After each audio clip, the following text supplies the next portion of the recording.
ভাই আমার যদি কেউ পিস্তলও ঠেকায় মাথায় যে গুলি করে দিব কবুতর খা, তাও আমি খাবো না। যে জিনিস ভালোবাসি এই জিনিস আমি কখনো খাওয়ার চিন্তাও করি না। এটা অন্যরকম একটা জিনিস, মানে আমার সামনে যদি কোনো কবুতর অথবা কোনো কিছু মানে যদি জবাই করে বা যদি কোনো ক্ষতি হয় আমার কলিজা ফাইটা যেতে চায়। এর জন্য ভাই মানে মাইন্ড করেন না, এর জন্য ভাই আমি বিড়াল পছন্দ করি না। কারণ বিড়াল কি করে, কবুতর খায় ফেলে, কবুতর ধরে মাইরা ফেলে। হ্যাঁ, অনেক ছোটবেলা থেকে কবুতর পালি তো, অনেকের বিড়াল অনেক ভালো জিনিস, ব্যক্তিগতভাবে অনেকে পালতে পারেন। এর জন্য কিন্তু আমি ব্যক্তিগতভাবে বিড়াল পছন্দ করি না। হ্যাঁ, এখন তো অনেক ভদ্র ভদ্র বিড়াল আসছে, পার্সিয়ান বিড়াল খেলনার মতো। আর আঙ্গ ওই যে দেশি যে বিড়াল, গ্রাইমা যে বিড়ালগুলা জঙ্গলি,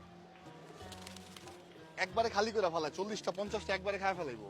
মানে খাইবো না, ওদের মাইরা থেকে যাবো।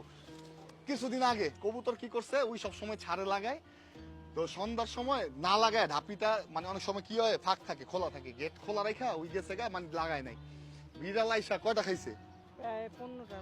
প্রায় 15টার মতো। মানে খাইছে তো দুই একটা, এগুলার কি করছে, মারছে, মাইরা মাইরা এখানে রাখছে দুইটা, ওইখানে রাখছে দুইটা। তো বিড়াল এমন ক্ষতি করে, কবুতর পালকরা যারা কবুতর পালে ওরা কিন্তু বিড়াল দেখতে পারে না।